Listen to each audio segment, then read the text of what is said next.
আপনার কি সমস্যা ছিল? আমার দুটো হাঁটুর সমস্যা ছিল। আচ্ছা, এখন অপারেশন কোথায় করেছেন? অপারেশন করেছি আইএলএস। কোন ডাক্তারের কাছে করেছেন? ডাক্তার সিদ্ধার্থ গুপ্ত। আচ্ছা, অপারেশন করার পর আপনি এখন কেমন আছেন? এখন ভালো আছি। আপনার এই প্রবলেমটা কতদিন ধরেছে? আমার এই প্রবলেমটা ছিল প্রায় 6 বছর। 6 বছর ধরে। কি কি সমস্যা হতো?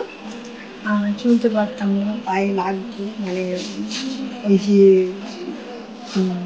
হাঁটু ভাঁজ করার যে জায়গাটা, মানে ওই জায়গাটা খুব ব্যথা করতো, আর ঠিক চলতে পারতাম না, পা খুঁড়িয়ে খুঁড়িয়ে চলতাম। এখন কেমন আছেন অপারেশন করার পরে? এখন অনেকটাই ভালো। আচ্ছা, আর এমনি অপারেশন করে আপনি কি স্যাটিসফাই, মানে কিরকম লাগছে এখন? এখন তো ভালো লাগছে। খুব ভালো লাগছে। আচ্ছা, ঠিক আছে।